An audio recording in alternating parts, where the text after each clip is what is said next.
Thank you, Mr. Chairman, and thank you to Chairman Westerman and Ranking Member Grijalva for coming to the Rules Committee to testify. I appreciate that our Natural Resource Committee colleagues are here with us, but I've got to admit the fact that you are here on this issue is disappointing. We're here in principle to discuss the tragedy at our southern border and this administration's inability or unwillingness to solve the problem. We've passed a solution to this 2 months ago in H.R. 2. We have passed that bill to deal with our border crisis. And instead of passing that legislation, it's sitting in the Senate, and the President have failed to act. We've heard our colleagues say that this isn't Biden's problem. This is a problem that Republicans need to come together with Democrats to support and solve, but we've been trying to solve this issue since we first started in January with H.R. 2.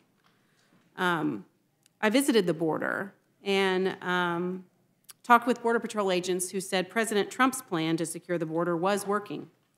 He had a plan to invest in infrastructure, in technology, in personnel. He had the Remain in Mexico policy, and it was working until Biden came into office and pushed pause on those plans and then shifted those plans into reverse faster than you can say crocodile tears. This, as my colleague from Texas, Representative Roy, has pointed out repeatedly and passionately and eloquently, and if I were a representative of Texas, I would no doubt feel the pressure that he feels from his constituencies, and I feel pressure from constituents in Indiana. I have said before that every state is a border state, and Indiana is a border state, and New York now is evidently also a border state. So we have to solve this issue, but it starts with securing the border. We're here with the chairman and the ranking member of a committee with primary jurisdiction over federal lands and natural resources. Important committees and topics, but generally unrelated to immigration and national security or homeland security. But we're here because particularly New York State and some states have been considering housing migrants on federal lands. Mr. Chairman, I want to read to you the mission of the National Park Service is to preserve the natural and cultural resources and values of the National Park System for the enjoyment, education, and inspiration of this and future generations. Chairman Westerman, does the plan to lease property to house illegal immigrants in New York at the Floyd Bennett Field, does it fulfill that mission as stated by the National Park Service? I don't think in anybody's wildest imagination they could make the connection of that. When Abraham Lincoln essentially started the Park Service, I don't think he was envisioning that. When Teddy Roosevelt created a lot of national parks along with Congress, I don't think they were envisioning that. This is something new. It's the Biden administration's legacy for our National Park Service. And to be clear, it is because of the Biden administration's disaster border policies that New York in particular has seen the arrival of more than 118,800 illegal immigrants. Housing for these individuals is predicted to cost roughly $12 billion over the next 3 years. This shelter would propose to house as many as 2,000 illegal immigrants. I visited a rancher when I was in Texas and saw the property that he owns, where 4 acres at least of his property, where he sees daily between 1,000 and 4,000 crossings of illegal migrants a day, daily crossings, have turned his property into just barren wasteland. Looks like a landfill.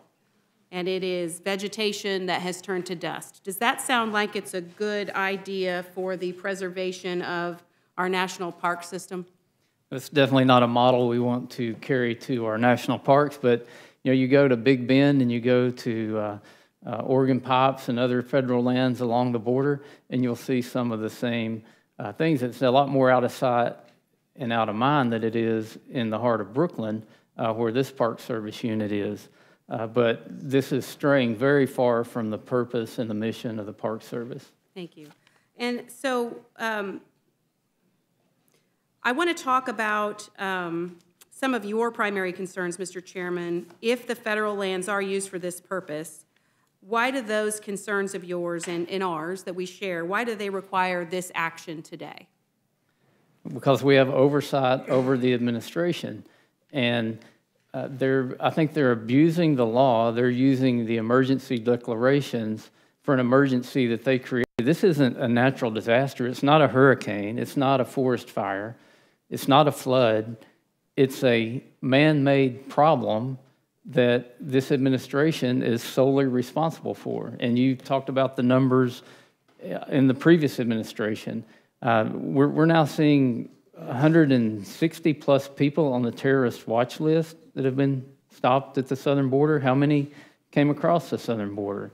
How many tons of fentanyl does it take before we decide to go close the southern border? The border crisis is everywhere in America now. And what's happening at Floyd Bennett Field highlights the failure at the southern border.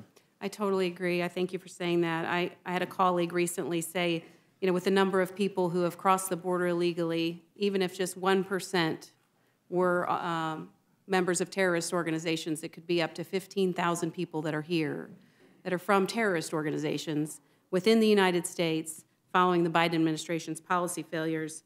And this is just one more policy failure, in my opinion, in trying to address this problem. We have to secure the border. I will join my colleague from Texas in that fight every day of the week. I appreciate your comments, Mr. Chairman, and I yield back. Thank you very much.